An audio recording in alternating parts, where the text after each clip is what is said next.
Bismillahirrahmanirrahim. Assalamu alaikum, 10th class. Today we are going to have a fourth lesson that consists of the poem The Rain. This poem has been composed by W.H. Davies. Davies' favorite themes are nature and the hardships of the poor. This poem also has a symbolic meaning.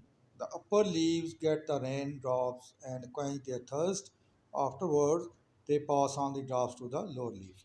Friend, in this poem, the upper leaves have been compared to the people belong to upper society or rich people, and the lower leaves have been uh, represented by the for the uh, poor people or people in the low rank in society. So first of all, we'll learn the poem and then we'll discuss it. Poem consists of two stanzas, and each stanza consists of 6 lines. It's a very small poem, but it has very deep meanings.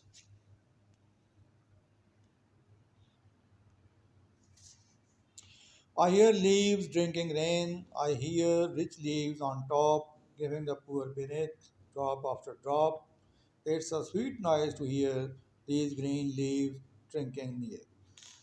The poet is addressing the rain and the leaves. He observed that when rain falls, the upper leaves or the leaves on the top receives much water and quench their thirst and fulfill their needs.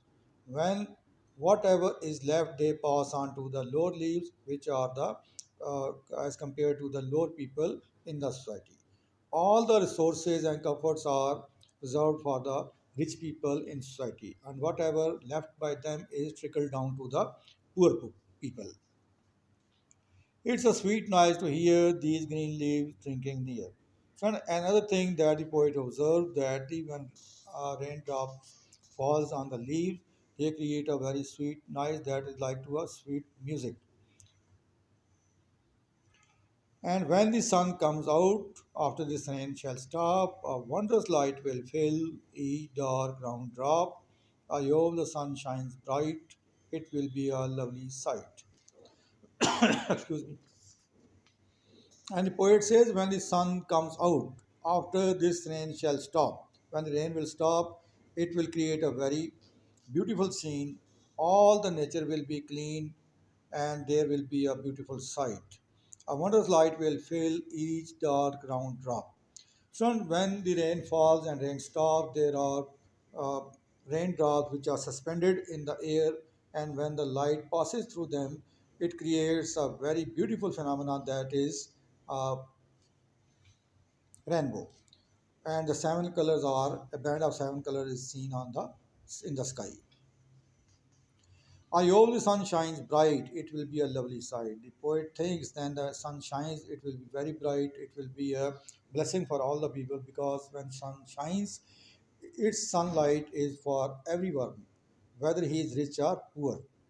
So this is a very small poem, it is a symbolic poem. It has been discussed the problem of the poor people of the society, and he has compared them with the uh, upper leaves of a tree and the lower leaves of a tree.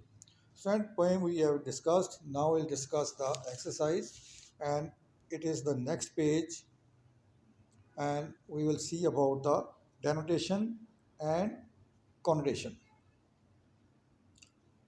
It's a dictionary and literal meaning of a word. If we want to search a word in a dictionary and find the meanings of dictionary, these are known as denotation.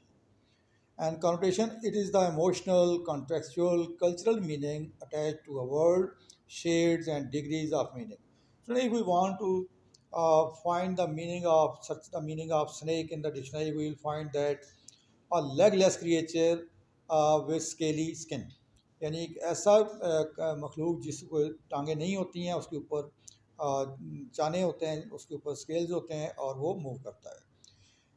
But when we say someone that don't trust him, he is a snake, we mean that he is a harmful person. He can damage someone. These qualities are associated with the snake. Snake is a harmful, dangerous, and cannot be trusted. So these qualities are known as connotation, and actual meaning of the word that it is a legless and scaly creature, that is the denotation.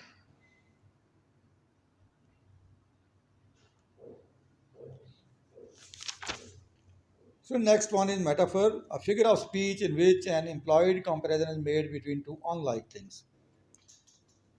दो गैर जो मासल चीज़ें होती हैं, एक जैसी चीज़ें नहीं होती हैं, उनके दरमियान जब कंपैरिजन किया जाता है तो वो मेटाफर कहलाता है. जैसा कि as we do it in Urdu, when we compare two things and we use comparing words like and as, this is known as simile. When these words are omitted, that is metaphor. If we say he fought like a lion in the battle, this is a simile. If we say he proved himself a lion in the battle, that is a metaphor. When the comparing words are omitted, then we say that it is a metaphor. The next one is personification, tajseem karna. It's a figurative language technique where an object or idea is giving human traits or characteristics. Non-living things and objects are giving the character or the uh, status of a living being, qualities of living being. If we say flowers are dancing, dancing is the quality of people and animals and birds. But if we give this idea to the non-living thing, we can say that is the personification. Same like we say that candle flame was dancing. आग का शोला जो शमा का शोला जो है वो भड़क रहा था, तो हम क्या कहेंगे इसको, या रक्स कर रहा था, तो ये पर्सनिफिकेशन की मिसाल होगी. फ्रेंड इसके बाद एक्सरसाइज जो है इसकी that has been given on your notes also, and screenshot is also given you. You have to learn all question and answers from it. The next one is your home task. You have to attempt the two comprehension. Those are given on page 43. Page 43 के ऊपर आपकी दो दी गई comprehensions. You have to attempt the questions, answer the question, and also write the meanings of the underlined words in English, and also write the summary and give the title of the given paragraph. There are two uh, comprehension number 10 and 11. Those are given there on page 43, grammar and composition. And on page 160, you have to attempt the prepositional verb from 11 to 20, and you have to make sentences of your own. This is your lesson for today. Hopefully, you will be benefited by this. Thank you so much. Allah Hafiz.